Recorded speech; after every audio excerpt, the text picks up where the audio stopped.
Yo voy a compartir pantalla. ¿Cómo le va, doctor Ernesto Jacob? Tío segundo mío. Vos sabés que estoy tratando de, pero en principio voy a ir viendo algunas cosas y otras que me gustaría que fueran aportando ustedes para ir enriqueciendo la presentación, porque hay algunos aspectos cuando yo hacía punciones de rodilla en su momento, y después en Reina Fabiola, como estaba en el mismo piso que los traumatólogos, definitivamente nunca lo intenté hacer. Bueno, las infecciones con prótesis va por otro lado, pero se va a ir mezclando. Infección de la articulación nativa consecuente a una inflamación de la cavidad articular, líquido sinovial, membrana sinovial, que tiene algunas particularidades, y el cartílago articular producido por microorganismos patógenos. Y no voy a hacer solamente infecciones bacterianas, porque realmente las hay y muchas que son bastante interesantes. Y este es un caso clínico que no sé, me gustaría que en todo caso participáramos, porque es una situación paradigmática que permite identificar un montón de situaciones especiales. Es una mujer de 57 años que viene a la guardia de la clínica cursando una artritis reumatoidea de 35 años de evolución, tratada por mucho tiempo con antipalúdicos de síntesis, corticoides en dosis variable, y recibió en el último año biológicos que le han mejorado claramente. En el examen, hace 2 días comienza con fiebre y escalofríos, intenso dolor localizado sobre la cadera derecha, marcada impotencia funcional. Hay postración, los movimientos pasivos incrementan el dolor, la zona tiene un termotacto positivo, edema local, y por la localización se investigó las nalgas y no tenía medicación intramuscular en los últimos tiempos. En síntesis, un síndrome febril agudo en paciente con artritis reumatoidea y dolor con inflamación de la cadera derecha de comienzo brusco. Entonces la pregunta es, ¿en qué diagnóstico piensa? Obviamente, con todos estos antecedentes de corticoides, de biológicos, y básicamente de la artritis reumatoidea, hay que pensar que sea una artritis, o puede ser una bursitis. Traumatólogos,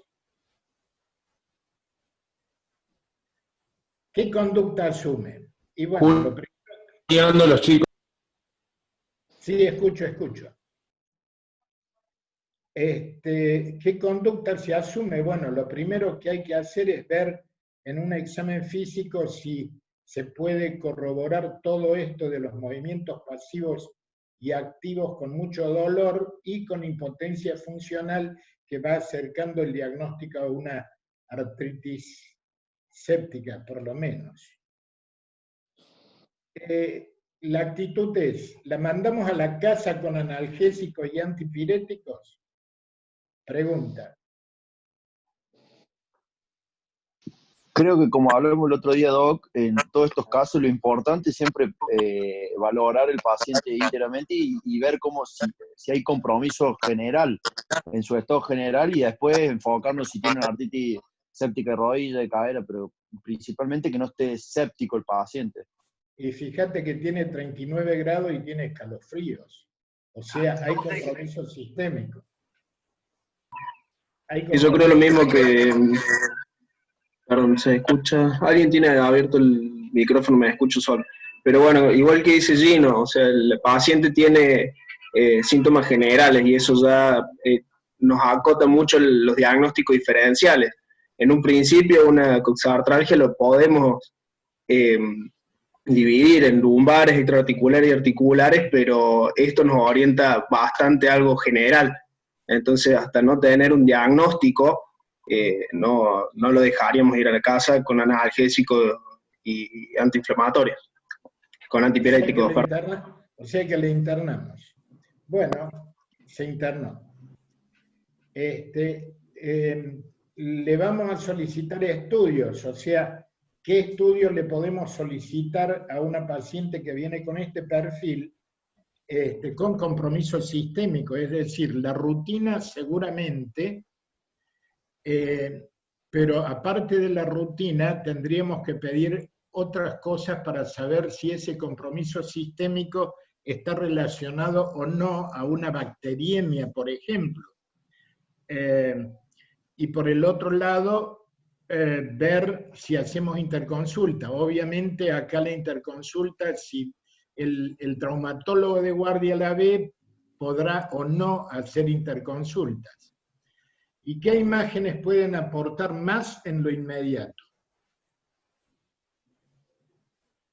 La ecografía tiene gran importancia en el caso que localicemos, por ejemplo, que sea en una articulación, en el caso que sea algo traumatológico, que es el tema. La ecografía tiene una gran validez, ni hablar las punciones guiadas por ecografía para tipificar si hay un germen. Todavía no la puncemos, pero la ecografía, acuerdo que tiene una enorme sensibilidad para identificar derrame e inflamación o por lo menos edema perilesional.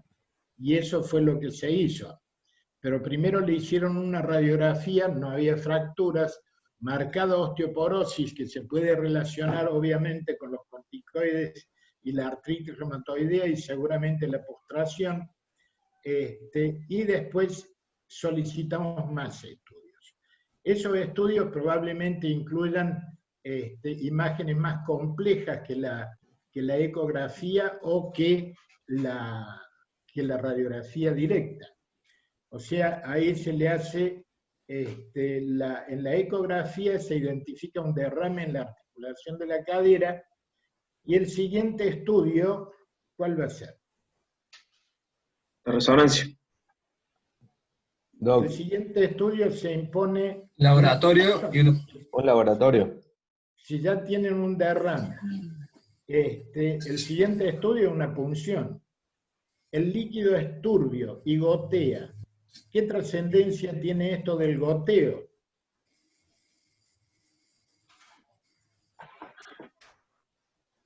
En el examen físico-químico tiene proteínas, descenso de la glucosa.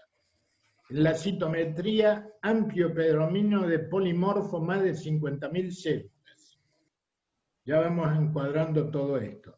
Estudios microbiológicos del líquido de punción se la pidieron. Esto no lo tienen que olvidar nunca, pero no solamente del líquido de punción, sino también hacer hemocultivos, porque la forma de llegada de los microorganismos frecuentemente a nivel de artritis séptica es hematógena y por lo tanto puede tener algún rendimiento el hacerle hemocultivos. En el GRAM hay cocos positivos. El GRAM tiene que ser absolutamente rápido porque el tratamiento empírico inicial lo tenemos que empezar lo antes posible. ¿Qué piensa hacer? Estuvo internada por su artritis reumatoidea hace 3 meses, simplemente para complejizar el caso.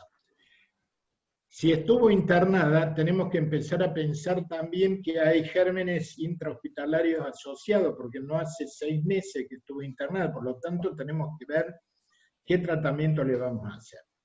Esto es a modo de introducción. Y ahora vamos a ver realmente lo de artritis séptica. Es una emergencia médica porque las interleuquinas y todas las citoquinas producen un fenómeno inflamatorio tan rápido de la articulación que lo destruyen rápidamente, por eso es una urgencia médica.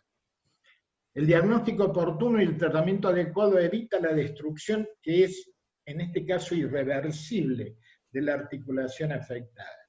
Tiene que ser lo más rápido posible el diagnóstico y los estudios complementarios básicos. Poco frecuente, pero con alta morbilidad. Incidencia 10 por 100.000 habitantes por año, siempre y cuando no existan factores predisponentes que empeoren esta situación. Fíjense ustedes la diferencia con artritis reumatoidea. Hay un 38 a 70 por cada 100.000 habitantes, pacientes por año. Es decir, se incrementa muchísimo y hay que pensar en una artritis séptica rápidamente cuando es particularmente monoarticular, cuando hay un trasfondo de artritis reumatoidea. Los agentes arriban con más frecuencia la articulación por vía hematógena y la sinovial se defiende muy mal porque no tiene membrana basal y por lo tanto el ingreso a la estructura articular es mucho más fácil para los microorganismos, sea cual fueren estos.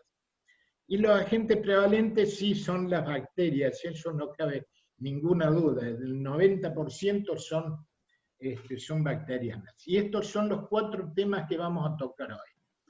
Artritis bacteriana aguda, la supersíntesis es baja frecuencia, origen hematógeno, continuidad o trauma. Mayormente monoarticular y la que se lleva las palmas es la rodilla. Predominio de cocos gram positivos.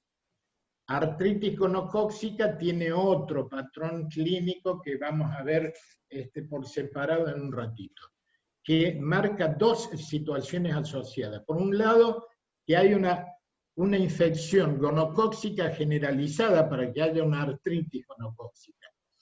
Y la segunda, que es una artritis aguda y que tiene compromisos cutáneos, porque la artritis diseminada tiene un perfil bastante frondoso. Las crónicas, la artritis séptica crónica tienen curso prolongado. Generalmente el curso evolutivo es de más de 4 semanas y hay quienes la clasifican después de las 3 meses, pero en general es de comienzo insidioso. Pero es menos frecuente que la bacteriana aguda, pero va en aumento. Y va en aumento simplemente porque cada vez hay más inmunocomprometidos. Y ustedes van a ver, fíjense en los agentes que son muchas veces oportunistas, son micobacterias ambientales, hongos oportunistas y regionales. Generalmente son monoarticulares y son las grandes articulaciones periféricas. Y las virales, que va a ser otro enfoque que le vamos a dar, están asociadas a una enfermedad sistémica, ya vamos a ver cuáles son ellas, particularmente pequeñas articulaciones simétricas, actúan por invasión de la articulación o por respuesta inmune, y suelen no dejar secuela y solamente se manejan con AINES. Y en las formas crónicas que están descritas en parvovirus B19 y chikungunya, nosotros hemos tenido una paciente hasta un año después con una artritis séptica relacionada a chikungunya que se enganchó en América Central. Y la última va a ser la puerta de entrada directa en las bursitis sépticas que ingresan por contigüidad o por vía hematógena, que es menos del 10%. El diagnóstico es por hallazgos clínicos, la punción y la microbiología, y el 80% son Staphylococcus aureus. Staphylococcus aureus es, para los traumatólogos, un karma muy marcado, y ya vamos a avanzar sobre eso. El tratamiento es antibiótico y un aspirado recurrente del material de la úlcera. Y ahora vemos parte por parte. La artritis bacteriana aguda tiene algunas características, esto ya lo hemos mencionado. La incidencia, una frecuencia que está aumentada a expensas de las IACs, o sea, de la infección asociada al cuidado de la salud, porque cada vez somos más invasivos en nuestras intervenciones, y eso trae aparejado la posibilidad de infecciones asociadas. Y la mortalidad, que no es precisa solamente por la artritis séptica, sí, sino que depende fundamentalmente de las comorbilidades. O sea, por la artritis, por la sepsis asociada a la artritis, por inmunodepresiones en general, por neoplasias y demás que se pueden asociar. Y las infecciones asociadas al cuidado de la salud, como en todas las otras infecciones, mayor mortalidad, mayor estadía hospitalaria y mayor costo que la artritis de la comodidad. Y la morbilidad, y esto es tan importante, por eso lo resalto, y desde el principio, que no podemos esperar demasiado, porque rápidamente se destruye la articulación y quedan con secuelas alrededor del 50%, y eso es, en diferentes bibliografías pasa exactamente lo mismo. Y las fuentes de infección ya las dijimos, bacteriemias evidentes u ocultas. Fíjense ustedes que durante la masticación,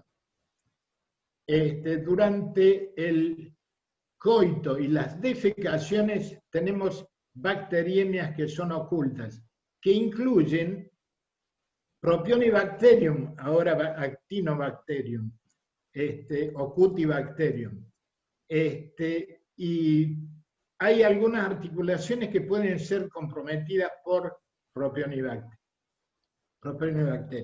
Las otras puertas de entrada son inoculación directa, cirugía, traumatismo, mordeduras, punciones percutáneas o espinas. También hemos tenido por espinas. Y por contigüidad hay que pensar en una artritis de cadera cuando hay una infección bacteriana del retroperitoneo, hay que tenerlo en cuenta. O sea que no es estrictamente del retroperitoneo, sino que por la fascia se desliza hacia la articulación. Y por supuesto, cuando hay un daño previo de la articulación, elemento, o un elemento implantado, hay mayor susceptibilidad, al punto de que por ahí se está hablando de hacer antibiótico profilaxis en los pacientes que tienen artritis, que tienen prótesis articulares y que van a ser sometidos a alguna cirugía invasiva sobre mucosas colonizadas. Es decir, si tiene una prótesis y se le va a hacer una cirugía sobre el tracto abdominal, hay quienes proponen hacer profilaxis de la infección de la prótesis. Eso no está para nada confirmado y la mayoría de la gente no está de acuerdo. La sinovial en la mayoría de las articulaciones no tiene membrana basal, eso es lo que decíamos recién. Y ahora, los factores de riesgo de la articulación bacteriana. Los hay mayores y menores, los que venimos diciendo desde recién. Artritis reumatoidea, edad avanzada, siempre caemos nosotros. Diabetes, cirugía articular previa, insuficiencia renal crónica, particularmente los que tienen fístulas, porque esas fístulas se infectan y hacen bacteriemias, a veces evidentes y otras que son ocultas. También es causa de artritis séptica y de endocarditis, incluso con en las descripciones de estafilococos banco-resistentes, con mucha frecuencia están relacionadas a la artritis, a la insuficiencia renal crónica en diálisis. Heridas penetrantes, la endocarditis, sobre la que volvemos, inmunosupresión primaria, uso de drogas que modifican la inmunidad, o sea, los biológicos, asociado a oportunistas, por supuesto, y la drogadicción intravenosa, que realmente no hay una razón definida, pero cuando hay una artritis esternoclavicular o condrocostal, hay que insistir sobre la posibilidad de uso de drogas intravenosas, y como siempre, estafilococo. Y las infecciones asociadas a catéteres centrales, que bueno, es un hecho que producen bacteriemia y con lo tanto puede haber artritis séptica. Enfermedades articulares previas, artrosis, artritis por cristales y todas las enfermedades sistémicas crónicas, colagenosis, pacientes oncológicos, alcoholismo. la asplenia anatómica o funcional, la hipogamaglobulinemia y la insuficiencia hepática crónica, lo mismo, o sea, el paciente cirróticos. Las enfermedades cutáneas, cualquiera de todas ellas que permitan puerta de entrada. Y fíjense ustedes que no es poca la cantidad de pacientes en las que no se logra identificar un factor predisponente para las bacteriemias. Ahora, para ir especificando algunas cosas, la artritis y su localización. Monoarticular aguda en el 80%, eso es bacteriana hasta que no se demuestre lo contrario. Monoarticular crónica, puede ser una micobacteria, puede ser tuberculosis o de las oportunistas ambientales. Nocardia, frecuentemente asociada a accidentes con espinas vegetales, raspados, brucelas relacionadas profesionalmente a matarifes, gente que ingiere leche no pasteurizada, que es lo menos en esta época, y los hongos que generalmente o son oportunistas o son patologías regionales. Nosotros ya hemos tenido, y está publicado, unas artritis condrocostales por una coccidioidomicosis en un catamarqueño. Catamarqueño con infección, pensar en coccidioides. Cuando son poliarticulares hay que pensar en virales. Por su localización, bacterianas en el 50% son de rodillas y sigue cadera. Y después en otras, en adultos, muñecas, codos, tobillos, y en los niños considerar la artritis de cadera, que es por lejos la más frecuente de las artritis en los niños. Ahora, ¿cómo se presenta? No siempre está presente la fiebre, siempre con limitación funcional, siempre con dolor a la movilización y tumefacción sobre la articulación. Es decir, esta es la forma más típica de presentación de una artritis séptica y eso lo tienen ustedes totalmente claro. Tumefacción local dolorosa, termotacto positivo, movilización activa y pasiva dolorosa, identificación del derrame, compromiso de carrera. Esto es la identificación del derrame y si es de rodilla es valiosa el signo de la tecla. Compromiso de cadera en niños, que uno los va a ver y tienen la cadera en flexión y rotación externa, como si fuera un zoísmo. Y por el otro lado, ¿qué estudios, qué nos vamos a tener en los estudios sistémicos? Leucocitosis con neutrofilia, eso es muy frecuente, pero guarda que puede haber artritis séptica con leucocitos normales, pero generalmente hay desviación hacia la izquierda.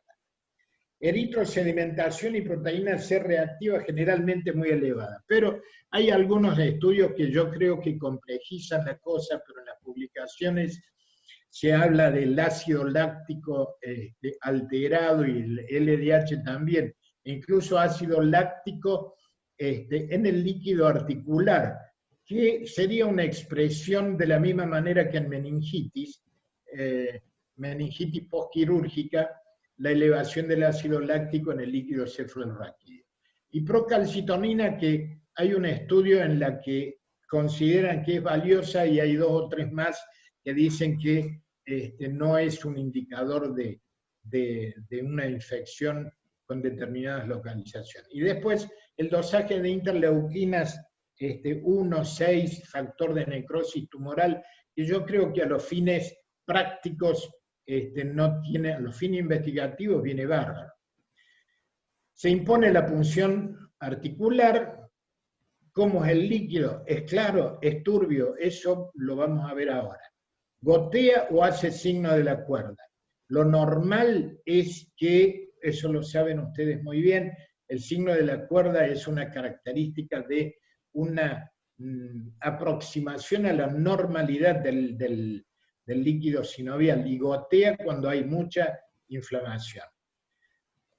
no se puede dejar de pedir el examen físico por la citometría, la glucosa y la proteína son importantes y la citometría obviamente también, por lo que vamos a ver ahora.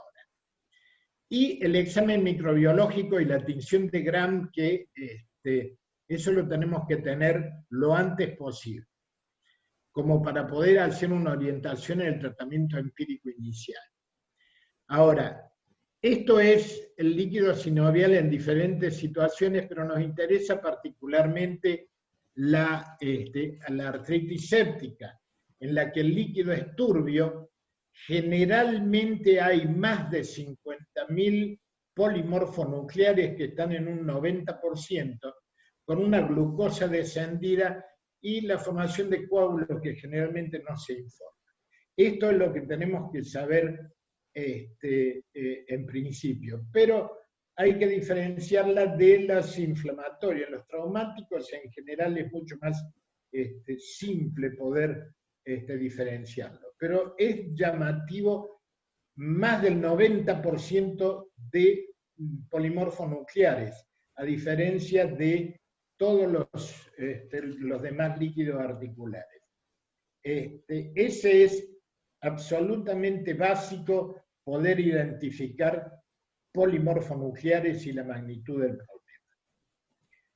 Y aquí hay algunas elucubraciones respecto a los polimorfonucleares. Fíjense ustedes que más de 100.000 leucocitos por milímetro cúbico tiene baja sensibilidad, pero una elevadísima especificidad.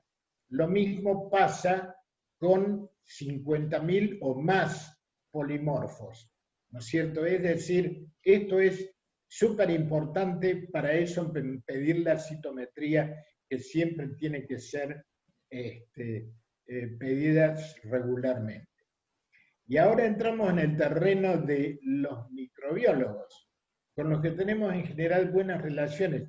Y aparte de eso, les quiero decir, es llamativo que en nuestro servicio, o sea, en nuestra clínica, tenemos muy buenas relaciones con los traumatólogos y con los microbiólogos y con los terapistas, cosa que en muchas instituciones eso no existe. Esto podrían ser colonias de cocos, pero evidentemente son muy grandes. ¿Qué debemos saber? La tinción de Gram es diagnóstica en un 50%, pero lo mismo tenemos que hacerla en forma inmediata para saber si podemos iniciar un tratamiento empírico. El cultivo en un 80-90% son positivos, no tanto así en las no gonocóxicas, porque eso lo puede explicar Marina después, porque no es tan fácil replicar gonococos y es más dificultoso que los otros cocos. Obviamente esto tiene valor si no hay antibióticos previos. La PCR, la lisicentrifugación y el Bactec tienen el mismo rendimiento que el cultivo, pero lo que quiero resaltar es que esta es una presentación de un Clinical Microbiology del año 2001, probablemente, no sé Marina, si esto tiene mayor sensibilidad en este momento que todo lo demás. Sí, Ernesto, si te contesto ahora, porque la verdad que tengo poca carga. Las técnicas automatizadas tienen mucho mejor rendimiento que los cultivos en medios tradicionales, y tampoco tenemos que olvidarnos del film array, que se puede en algunos casos utilizar el panel de sepsis con líquidos de punción. Entonces se detectarían ahí los microorganismos que sean los más frecuentes, obviamente que no una nocardia o no un Cutibacterium, pero sí los estafilococos, aureus, los paulacea negativos, las enterobacterias con sus mecanismos de resistencia, o sea, el rendimiento claramente es mayor. Por eso es importante, y los chicos de Traumato ya rotaron con nosotros para enseñarles cómo poner en las botellas, y sobre todo en las botellas anaeróbicas, porque las botellas anaeróbicas no solamente permiten el desarrollo de un anaerobio, sino que aumentan la recuperación de los cocos aeróbicos. Bueno, yo por eso resalté y puse, lo subrayé, porque no encontré nada nuevo, y esto tiene 20 años prácticamente, entonces por eso lo resalté y seguramente era y así es. O sea, mucho más rendimiento. Y fíjense ustedes lo que la artritis bacteriana en diferentes latitudes. Obviamente Staphylococcus aureus es el predominante en toda la bibliografía que uno ha consultado. Y en general todos los estreptococos le siguen en frecuencia. Y fíjense, en Australia hay una cosa llamativa, bueno, acá tienen todos los gérmenes en orden de frecuencia, Streptoneumonia, Piógenes, Bacillus gram negativos, Haemophilus influenza, que esto prácticamente está desapareciendo. Esto es una bibliografía del año 2009, más o menos, no me acuerdo, pero esto está desapareciendo a partir de la vacunación para Haemophilus influenza. Y después, algunas Ernesto, perdón, si me permitís un aporte, ahora hay una gran preocupación, sobre todo en Buenos Aires, porque por la falta de vacunación están empezando a haber meningitis por Haemophilus influenza a raíz de la pandemia, y bueno, también artritis, eso ya no, es una consecuencia, pero sí, es verdad lo que acá nosotros más o menos tenemos los mismos. No pudimos sacar la frecuencia porque está muy incendiado con COVID, pero sí tenemos más o menos la misma frecuencia. Pero mirá, sí, o sea, son los efectos colaterales de toda esta pandemia, porque realmente hay que evaluar un montón de otras cosas. Y tal cual. Pseudomonas generalmente asociadas a cuidado de la salud.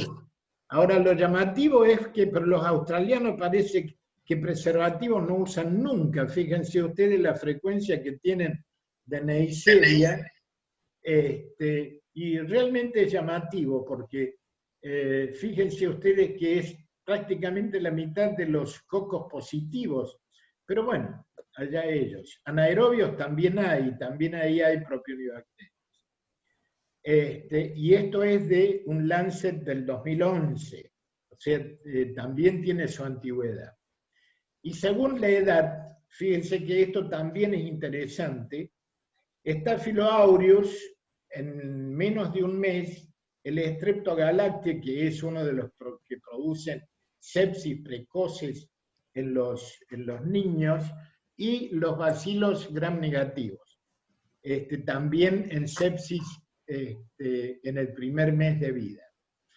De un mes a 2 años, Haemophilus influenza, como dijimos, disminuyendo, Staphylococcus aureus y Quinguela quingae, o sea, a partir de que esto es la puerta de entrada suele ser la boca, porque forma parte de un grupo de microorganismos causantes de endocarditis, del grupo HASEC. Adultos jóvenes, Staphylococcus aureus, Neisseria, por lo obvio, Neisseria meningitidis, Streptobete hemolítico y Streptoneumonia. Es decir, es otro parámetro para tener en cuenta, según la edad, orientar hacia los microorganismos.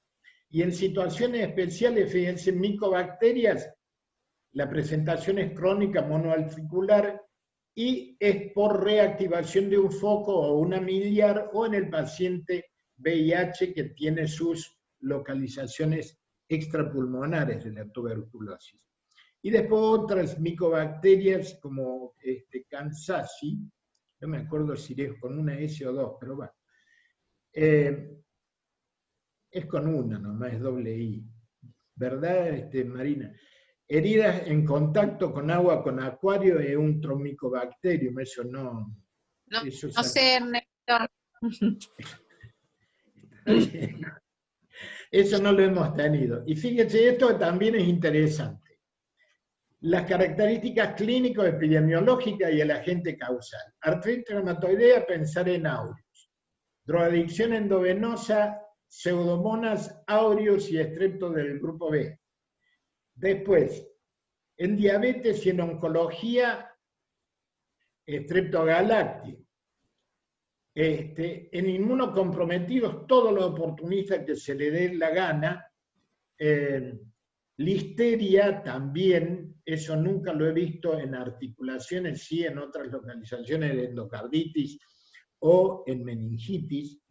Menores de 4 años, bacilo gram negativo y también Shigella. Adultos y mujeres menstruando. Las mujeres precisamente tienen un problema bastante particular. En el varón, en general, la uretritis es clara y evidente. En cambio, la mujer pasa asintomática y aparece la forma diseminada de infección gonocóxica inmediatamente después de una menstruación, y precisamente por la localización que tiene Neisseria en ese lugar. Y las mordeduras de perro o gato, Pasteurella, siempre pensar en una mordedura de perro o gato, o incluso de ratas, pensar en agentes anaeróbicos. Y en mordedura humana, Eikenella, que otro de los habitantes de la boca, y también los anaeróbicos. Ingesta de productos lácteos sin pasteurizar, matarifes, tamberos, bruselas, y en la articulación sacroilíaca, que hemos visto épocas de brucelosis aguda que empezaban con una artritis, coxofemoral o sacroilíaca, perdón, y estafiloaureus, que por ahora son las más frecuentes. Y las que se tienen que ver con espinas vegetales, a esto no dejar de darle sulfas frente a esta situación, considerando la posibilidad de una knockout. Y los estreptos beta-hemolíticos, bueno, esto ya lo estamos reiterando de manera que pasamos. Y los gram negativos, que no son más del 10 al 20% de las artritis sépticas, y todo esto son factores predisponentes para estas artritis por gram negativo. De manera tal de que hay que considerarlas en toda esta, cuando hay estas enfermedades debilitantes, hay que pensar en la posibilidad de gram negativo. Y en las instituciones hay que pensar en bacilos gram negativos cuando hay cirugías o invasiones de la articulación o hay definitivamente una prótesis. Y eso también depende de la flora autóctona de las instituciones. Anaerobios, secundaria a una infección de prótesis, diabéticos, mordeduras, y las imágenes que recién Agustín presentaba esto, que decía que, bueno, la radiografía simple ayuda para ver el engrosamiento de partes blandas. Las imágenes óseas son mucho más tardías, eso lo sabemos todo. La ecografía muy sensible para la identificación del derrame y obviamente la guía de punciones, como también se dijo. Y la centellografía ósea, que yo creo que ha entrado en desuso, considerando todo el resto de las oportunidades diagnósticas que hay con otras imágenes. O sea, TAC es muy sensible ya para identificar erosiones óseas y quistes subcondrales, derrames articulares y extensión de la infección hacia las partes blandas. Por eso lo que habitualmente se pide es una tomografía, quizás menos la resonancia, que es la técnica más sensible y permite diferenciar artritis de la sinovitis. Es decir, tiene el inconveniente de los implantes metálicos, particularmente de acero, en la que no se puede llegar a hacer. Y 1, 2, 3 palabras para la artritis gonocóxica. Así es como se ve como cocos gram negativos intra y extracelulares, que es, sería interesante que si ven los microbiólogos, que llamemos a los traumatólogos para que vean esto, porque realmente yo creo que es muy, muy decidor sobre este problema. Y la artritis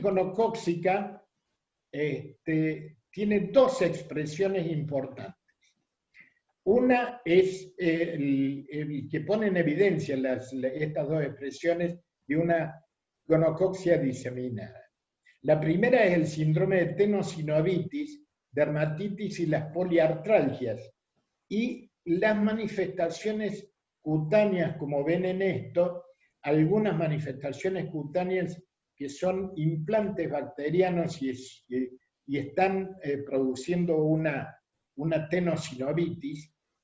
Y esto es un viejo dicho que lo decía Bergoglio, decía, la infección gonocócica diseminada lame todas las articulaciones, pero muerde la rodilla en casi el 80% de los casos. Por lo que decíamos recién, 3 o 4 veces más frecuente en las mujeres, y también va por una bacteriemia oculta. Siempre suele encontrarse un déficit de complemento.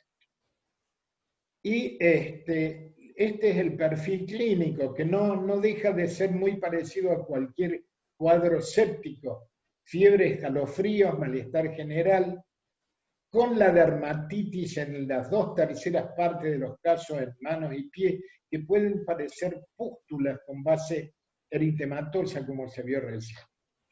No son dolorosas, no tienen prurito, y al cabo de 1 o 2 semanas esas lesiones cutáneas desaparecen. Por eso es que hay que preguntar sobre esta situación.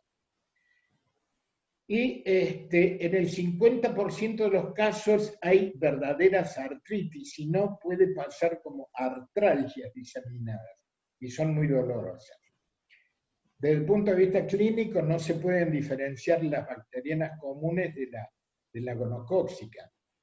Y en el laboratorio tiene todas las mismas características. La tinción de Gram, 1/3 de los casos muestran los diplogram negativos intra o extracelulares. El cultivo tiene un rendimiento, por lo que el rendimiento de gonococo es muy trabajoso, ¿verdad, Marina? El manejo de gonos. Se le acabó la batería, Marina. No, pero tengo 3% de carga y estoy en la clínica, así que los voy a abandonar, disculpen, pero está re linda la charla, Ernesto. Después te voy a pedir el power. Está bueno, Fabiana, tal vez, ojalá que esté la Fabi y ella me puede suplantar muy bien. Bueno, te damos permiso, anda tranquila. Gracias.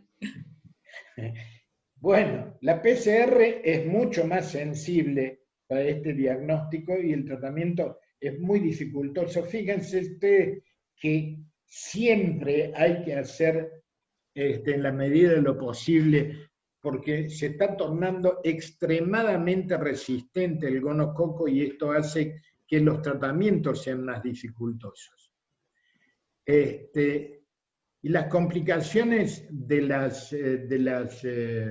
la artritis séptica en general, ya vamos llegando a esta partecita, están relacionadas al diagnóstico tardío, a la infección de cadera y hombro, que son definitivamente las más dificultosas de manejar, cuando hay más de 4 articulaciones involucradas, cuando los cultivos son persistentemente positivos, algo no está funcionando, o hay otra localización, o los tratamientos no son los correctos.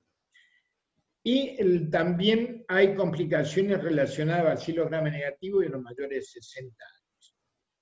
Como consecuencia hay limitación de movimientos, acortamientos de las extremidades y las alteraciones funcionales. Y estos son manifestaciones articulares de las artritis virales, que como dijimos allá al principio, no dejan secuelas y se tratan solamente con antiinflamatorios. ¿Y cuáles son las artritis virales que pueden producir, cuáles son los virus que pueden producir estas artritis virales? Rubiola y parvovirus B19, paperas, que la hemos visto, Y en hepatitis B también hay que tener en cuenta en la fase prodrómica de la hepatitis B, puede presentarse rash, poliadenopatía y artritis, que funciona muy parecido a una enfermedad sérica. Y eso hay que preguntarlo cuando hace el diagnóstico de una hepatitis B, ver si tiene esta fase prodrómica. Y después todas las demás son mucho más raras, como la coriomeningitis. Y ya chikungunya está, este año prácticamente no han aparecido. Y en HIV el mismo virus puede producir un síndrome retroviral. En el síndrome retroviral agudo pueden aparecer las artritis. ¿Y con qué podemos confundir una artritis? Una artritis séptica con patología no bacteriana, la artritis microcristalina, o sea, gotas o pseudogotas, artritis reumatoidea, lupus, STIL, fiebre reumática, que cada vez se ve menos, no sé cuál es la razón, la enfermedad de Kawasaki en menores, artritis virales, fíjense, parvovirus B19 y chikungunya, como les decía al principio, pueden ser de curso crónico. Y la enfermedad de Reiter, que va con tenosinovitis, uretritis, conjuntivitis, que frecuentemente se puede relacionar hasta con rubiola, que es una artritis reactiva. Y las postraumáticas. Ahora, estas son la expresión de lo que yo les decía recién. Este es chikungunya. Esto es parvovirus B19, que tiene en la cara lo que se le llama el signo de la cachetada, que es uno de los rasgos más frecuentes en los niños, en los menores. En hepatitis C, cuando hay una crioglobulinemia positiva, las crioglobulinas pueden producir artritis que son fácilmente confundibles con artritis séptica. Y en general son, como les decía, sistémicas, no dejan secuela y se tratan con antiinflamatorios simplemente. Y las bursitis, generalmente las más afectadas, olecraniana, prerrotuliana y trocanteria, son por inoculación directa, generalmente, o contigüidad y raramente hematógenas. Pueden cursar con fiebre y escalofrío, que no es lo habitual, pero sí lo que es habitual es que sean muy dolorosas. Y el estáfilo sigue siendo muy frecuente.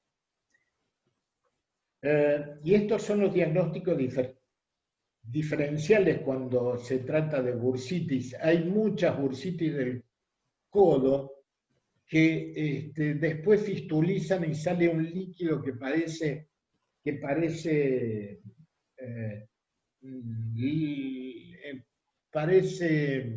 calcium, que también lo hemos visto, y una vez que se abren y fistulizan, puede estar fistulizada por muchísimo tiempo.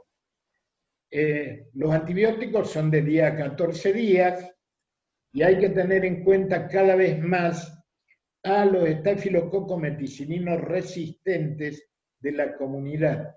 Si el paciente no estuvo institucionalizado antes, guarda con los tratamientos que hagamos porque estos son resistentes a beta-lactámicos y no podemos utilizar eso, sino que hay que utilizar otras formas de tratamiento.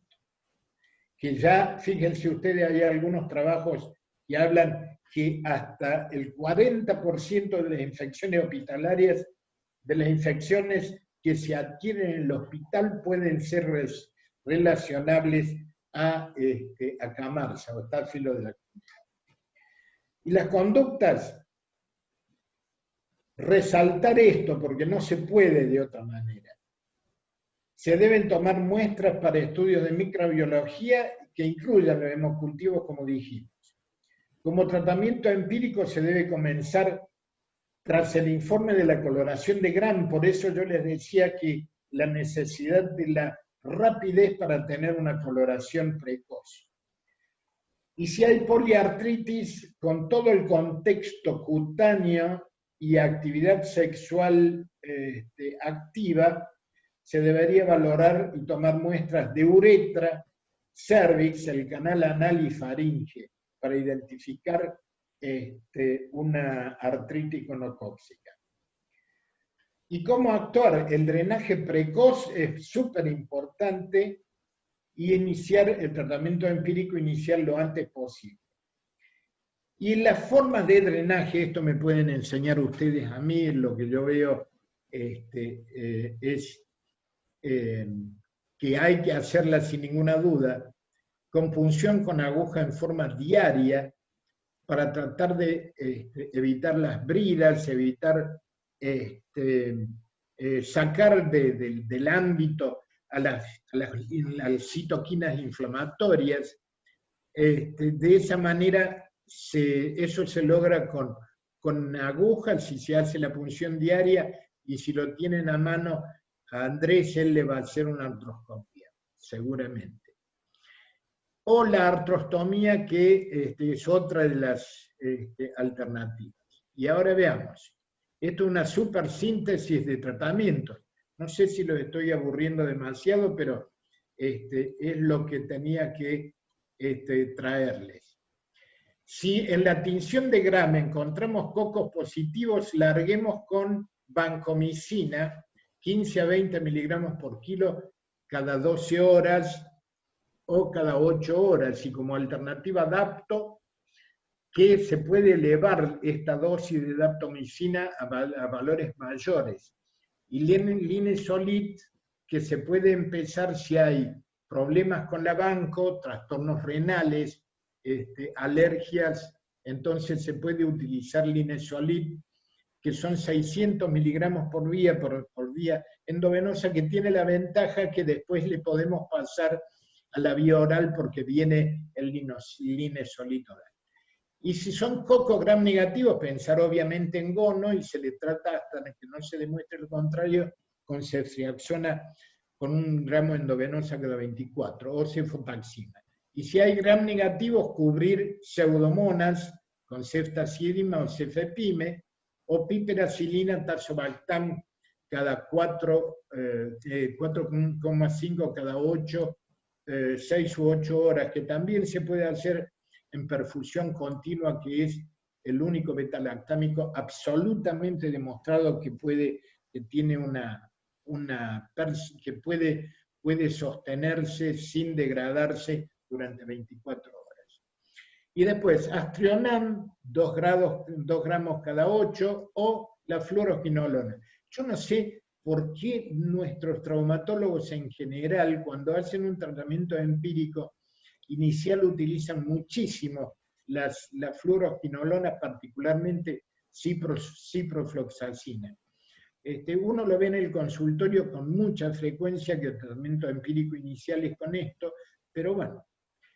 Si el gram es negativo, vancomicina más ceftazidima y cefepime. Esto es definitivamente el tratamiento empírico inicial frente a la ausencia de un gram que nos ayude. Y esto lo traje a propósito porque realmente rompe con todas las tradiciones que tenemos respecto a esta, no sé dónde poner esta. Bueno, esta cita bibliográfica es del año pasado y habla de un tiempo de tratamiento de 2 días por vía endovenosa y 2 semanas de tratamiento por vía oral. En la artritis séptica eso nosotros no lo teníamos encuadrado, porque en realidad lo que nosotros siempre hemos hecho son 2 semanas de tratamiento por vía endovenosa y después 2 semanas más a 4 por vía endovenosa. Y este es el paper, la cita, como para que ustedes vean que tienen un montón de casos, 154 pacientes que se les dio tratamiento y han tenido éxito con un número significativo de casos. O sea, quizás tengamos que revisar, yo todavía no me arriesgaría a sugerirlo, pero esa cita es importante como para tenerla en cuenta para el futuro. En síntesis, artritis séptica poco frecuente, mucha morbilidad. Bacterias como agente más frecuente. El más aislado es estáfilo. Deterioro muy rápido de la articulación, salvo las virales, y las acciones de los profesionales deben ser absolutamente rápidas. Y el rol de la microbiología es básico para iniciar el tratamiento clínico inicial y después en el tratamiento específico. Y después, los antimicrobianos en las agudas de la comunidad no han cambiado en los últimos 5 años, que es lo que yo creía hasta que encontré esa otra cita bibliográfica. Yo no haría ningunos cambios por ahora de hacer 2 días endovenoso, pero quería traérselo como alternativa. Se está planeando el acortamiento de los tiempos de tratamiento, pero bueno, mate no podemos compartir, pero sí por suerte podemos compartir y vernos la cara. Muchas gracias. Ahora pregunten. Yo esto lo tenía preparado para el día siguiente del día del amigo, por eso esto lo dejé, y lo dejé a propósito, porque estoy pregonando que el Día del Amigo en nuestro país se festeje el 19 de julio, día en que falleció el negro Fontana Rosa, que no llegó a la luna, pero bueno, es nuestro. Gente, eso es todo lo que tengo que decir